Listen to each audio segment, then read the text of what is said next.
Olá pessoal, tudo bem? Eu sou Manuela Fulani, eu sou aluna do curso de Engenharia Espacial da Universidade Federal de Santa Maria e eu estou indo para o meu 7º semestre. Então hoje eu vou falar um pouquinho para vocês, um pouco mais sobre as forças em uma aeronave. Mais um pouquinho, uma aula mais ligada à aeronáutica, né, e tentar levar vocês a entender um pouco melhor como que funciona, né, o que que acontece para os aviões, né, as aeronaves conseguirem voar basicamente. Então uma pequena introduçãozinha, né, para a dinâmica das forças aeronaves.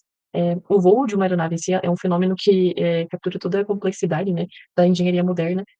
Ela integra princípios da aerodinâmica, da física, de matemática, de mecânica, de tudo isso, assim, junto, e ela basicamente, mostra pra gente como a gente pode juntar tudo isso para entender uma coisa tão, assim, eh, considerando, assim, né, numa aeronave, né, uma coisa básica que é o voar, né. Então, pra compreender mesmo, como que ela é capaz de voar, a gente precisa analisar as forças e os momentos que agem nela durante um voo, para entender melhor como que funciona, né, a operação das aeronaves. E entender isso muito bem é importante para a gente conseguir aperfeiçoar, né, o nosso voo, né, toda a nossa operação.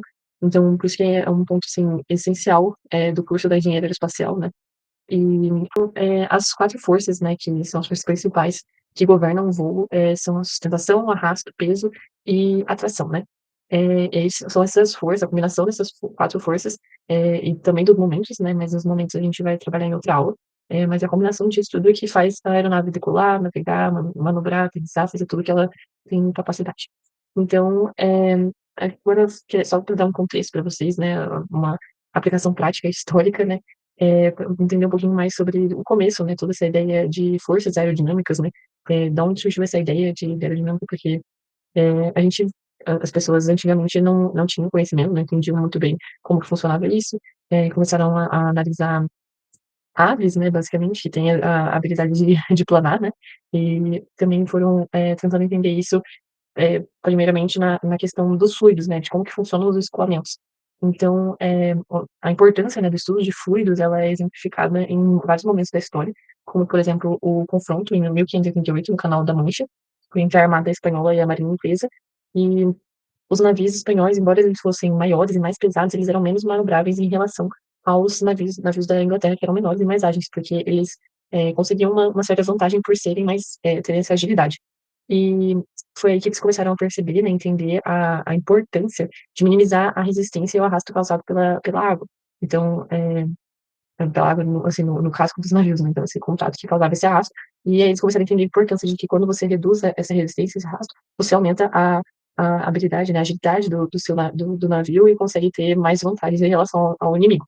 Então foi aí que eles começaram a entender um pouco mais sobre isso, e aí foi quando, na verdade não exatamente ali, né, foi mais quase um século depois, que o Isaac Newton publicou, Princípio, né, e traz a ideia de que a força do arrasto ela seria proporcional ao ângulo θ, né, causado pelo navio, né, que ele na verdade, ele estava analisando em escoamentos, né, e ele começou a entender, ele publicou esse estudo, né, que falava sobre a proporcionalidade dessas 2 coisas, o que influenciava completamente o design dos navios.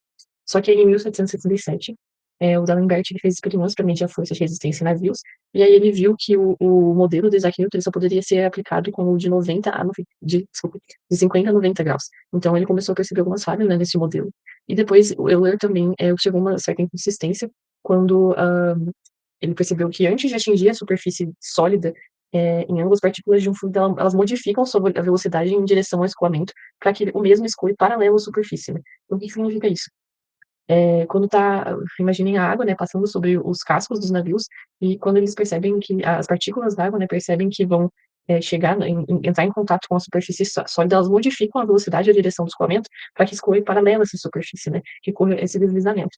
E um outro exemplo também foi o míssil V2, né, um outro exemplo de aerodinâmica, não só em navios, né, essa ideia dos fluidos, foi o míssil V2 que ele foi o primeiro a realizar voo supersônico, e aí eles queriam tentar, eh, foi uma descoberta, né, que eles fizeram que pra conseguiam aumentar, né, fazer melhorias nesse míssil, fazer com que ele fosse supersônico e diminuísse a resistência do ar em relação a ele, fazendo o nariz pontiagudo. Então esses são alguns exemplos de como a aerodinâmica e os estudos, influenciaram nas decisões, né, das nações e da humanidade. Baseando-se nisso, né, em todas essas descobertas, agora tem um pouquinho sobre a modelagem e análise, né, como que a gente faz a modelagem eh, dessas forças e como que a gente estuda, né, toda essa ideia de aerodinâmica, dos escoamentos. A gente usa as equações de Navier-Stokes, que são equações um pouco complicadas, não vou detalhar aqui, mas é que elas basicamente modelam o fluido para a gente obter termos, os termos da fluidação, momento e arrasto. E a gente utiliza, eh, o fato que as propriedades do ar atmosférico, elas mudam com a altitude, propriedades como a densidade, a viscosidade, a temperatura e a pressão. Então a gente utiliza normalmente, a atmosfera padrão de 1956 para definir as propriedades, né, que elas mudam até cerca de 11 quilômetros acima do nível do mar.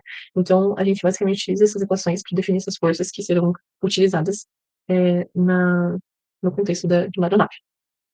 Mais sobre fundamentos das forças aerodinâmicas, né, eu estava comentando anteriormente sobre fluidos e escoamentos, trazendo alguns exemplos, mas o que seria aerodinâmica em si, né? Ela é uma ciência aplicada, né, que ela estuda o comportamento dos fluidos que estão em movimento, pode ser o ar ou a água, e a interação desse fluido com um objeto sólido. Então, nos exemplos anteriores, né, que eu dei, o fluido seria a água que está em contato com o navio, que seria o objeto sólido, ou o ar, que é o fluido que está em contato com o V2, o míssil, né, que seria o corpo sólido. Então, ela estuda essa interação e tenta entender melhor o comportamento dos fluidos em relação com essa interação, né. Então ela é extremamente importante, né, para eu entender mais sobre aeronaves, operação de aeronaves, para entender como que funciona, toda essa ideia das forças e momentos que são gerados pelo movimento desse fluido em contato com o corpo, que no caso, que a gente está estudando as forças, de uma aeronave, então a gente está estudando, como que as forças e os momentos, gerados pelo movimento do ar ao redor das aeronaves, né, que isso causa. Então, alguns princípios importantes, antes da gente falar melhor sobre essas forças, seria, primeiramente, um conceito que eu vou falar um pouquinho mais, vou citar algumas vezes daqui a pouco, então é importante a gente entender a definição dele, que seria o número de Mach, que é uma maneira de medir a velocidade de algo em comparação com a velocidade do som. Então, basicamente, se você tem um Mach 1, essa coisa, né, está se movimentando, essa aeronave está se movimentando exatamente com a velocidade do som, né. Então, se a gente tem mais ou menos que vai variar em relação a esse número de Mach, que é a comparação da velocidade do som. Então, se a gente tem uma velocidade menor que a do som, que seria a Mach menor que 1, a gente chama de subsônico. Agora, se a gente tem uma velocidade que é próxima à velocidade do som, né, que é em torno, de Mach 1, que comentei, é chamada de transônico.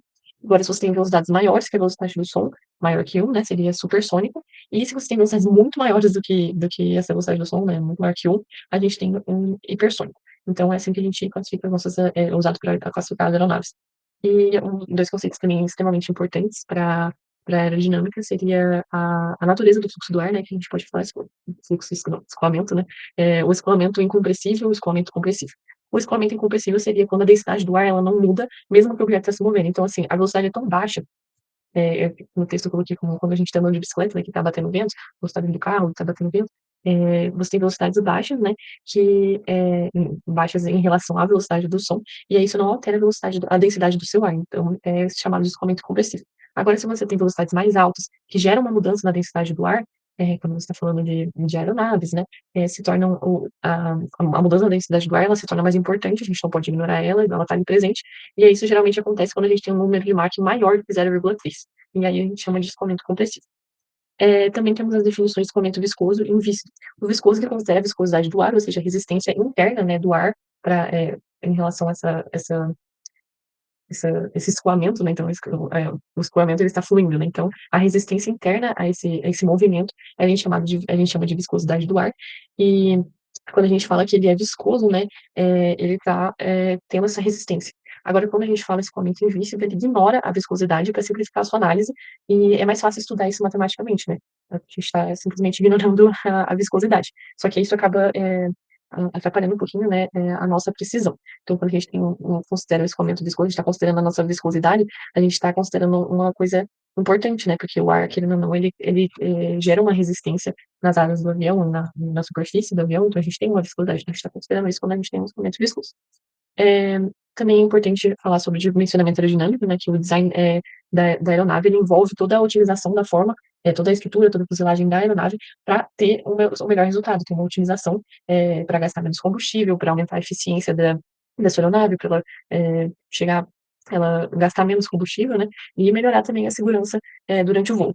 Também é importante falar sobre análise aerodinâmica, que a gente tem as equações fundamentais de dinâmica dos fluidos, como a equação da continuidade para conservação de massa, a equação de Navier-Stokes, que são conceitos um pouco mais avançados que a gente vê em mecânica dos fluidos, mas é importante entender que existem equações que nos ajudam a entender melhor o movimento desse fluido, né, o movimento do ar, e que a gente estuda bastante elas para prever o comportamento do fluxo ao redor de corpos aerodinâmicos e entender um pouco mais como que isso funciona, e ajuda também a entender as ideias das forças, das principais forças que agem e também nessa ideia de conceitos importantes, a gente tem que existem basicamente 3 princípios que geram forças externas sobre uma aeronave, que é a aerodinâmica, a propulsão e a gravidade. A aerodinâmica, ela gera uma distribuição de pressão, né, sobre a estrutura externa, e essa distribuição de pressão produz forças que dependem da sua geometria. Já a propulsão, ela gera forças a partir do princípio de ação e reação, né, você tem gases, frio ou quentes, dependendo do tipo de motor que você está trabalhando. Esses gases, eles são expelidos, né, numa direção, e aí gera força na outra. Então essa é a ideia da de ação e reação, né, e, forças resultantes da aeronave. A gravidade, ela puxa a aeronave para baixo, então ela afeta, ela está em toda a aeronave, né, ela puxa para baixo, aquela é a ideia da maçã de Newton, né, caindo na cabeça. Então toda a ideia de gravidade que eu acredito que vocês já tenham um bom entendimento sobre, e ela com certeza também está indo na aeronave, a gente tem que considerar ela. E aí todas essas forças, elas se combinam, e atuam no centro de gravidade do avião, que basicamente é o ponto onde ele se equilibra. Então a gente tem ali nesse ponto todas as forças agindo, hã, força aerodinâmica, de propulsão e gravidade, e aí que a gente tem essas 4 principais forças, que é a sustentação, arrasto, peso e tração. Aqui eu trouxe uma imagem para demonstrar melhor que a gente tem o centro de massa, o centro de gravidade, nesse caso a gente está passando de pontos que coincidem, né. O L a gente é a representação da sustentação, a gente sempre utiliza a letra L, de lift. O D a gente utiliza para o arrasto, que seria o drag, que é essa ideia da resistência, né, se a gente tá o avião tá indo aqui, a resistência tá para cá. A força de tração, que estaria relacionada à força propulsiva, assim, né, a força dos motores, né, do avião, e a força P. Bom, então a força-peso, ela é familiar para todo mundo, como eu já comentei anteriormente, a gente já estuda desde sempre no ensino médio, né, a ideia da gravidade, que ela resulta então o peso seria uma resultante, né, dessa relação entre a aceleração da gravidade, e ela é sempre perpendicular à superfície da Terra, importantíssimo lembrar disso. E ela é no caso da aeronave, ela é a força que nos mantém no solo, né. A gente precisa dela para superar a gente precisa superar a força-peso, né, com as outras forças para conseguir decolar, e também para conseguir permanecer no ar. Já a sustentação é basicamente ela é a distribuição de pressão normal sobre a superfície do corpo.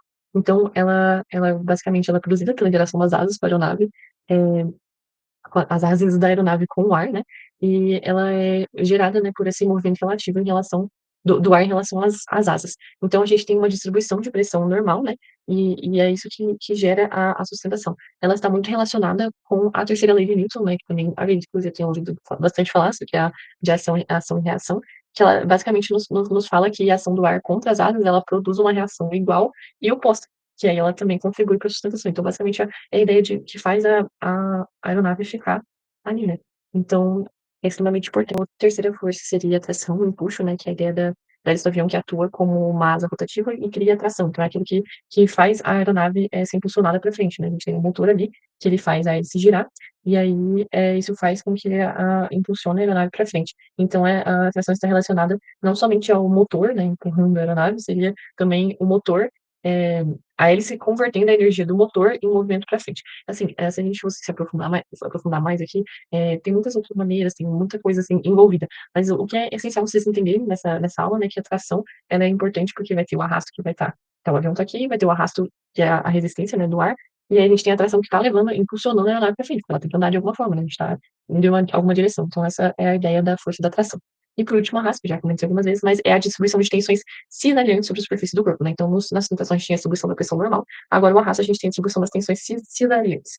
Eh, Acredito que vocês conheçam esse termo, né, mas tá relacionado com essa ideia da resistência com a superfície do corpo.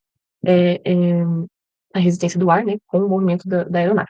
E ela age contra a tração, então é uma força, a contrária, em tese, né, a gente gostaria de diminuir, né, porque se ela tá atrapalhando o nosso movimento, né, a gente sempre tá tentando, buscar formas de de minimizar o arrasto. Então, e é importante lembrar que o arrasto ele aumenta com a velocidade, então se você cada vez que você vai mais rápido, mais aumenta a sua resistência com o ar e consequentemente aumenta o seu arrasto. Então conforme, eh eh, você aumenta o seu arrasto, você precisa aumentar a sua tração para você conseguir, manter a sua velocidade ou aumentar a sua velocidade. Então, querendo ou não, são 4 forças que estão extremamente ligadas uma com as outras, e elas são um princípio básico para a gente entender muitas coisas que vêm depois em relação à aeronave, como ela se movimenta, os tipos de voo, tipo de como que acontece para decolar, para ficar lá em cima, para pousar, enfim, então elas são a base de tudo, por isso que é extremamente importante entender elas. Agora um pouquinho, então, eu separei esse tópico, né, de dinâmica e interdependência das forças, que é basicamente o que eu acabei de comentar com vocês, que é a interação entre essas 4 forças, né, que se a tração é igual ao arrasto, a aeronave vai manter uma velocidade constante. Agora, se a tração supera o arrasto, a aeronave acelera. Aí, quando a tração é reduzida, o arrasto começa a prevalecer, fazendo a aeronave desacelerar. Então são, interações, assim, que influenciam muito em toda a capacidade da aeronave, em todos os movimentos da aeronave, por isso que é importante entender esses princípios básicos. E a asa, ela tem a responsabilidade de garantir um voo sustentado e ela possui área em forma de planta.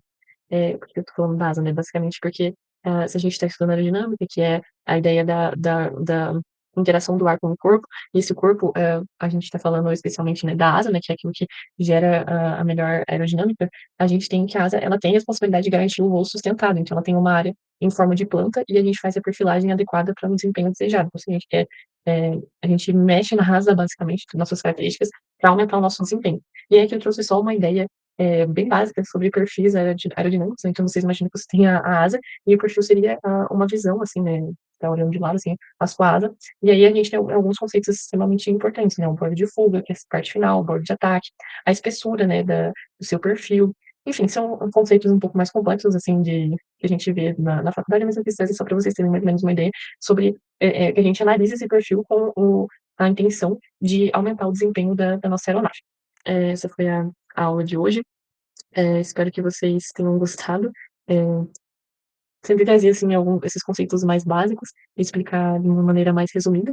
E esse documento eu vou terminar de dar uma arrumada nele, deixar ele mais legal, e vou deixar disponível para vocês também. E vamos ter também 10 perguntas, né, o nosso quiz sobre o que foi falado aqui na aula, e também vai estar no documento, para ajudar vocês a fixarem e também entender, ver se vocês estão com alguma dúvida, se alguma coisa não ficou clara, vocês podem comentar e entrar em contato com a gente, tá bom? Tchau, tchau.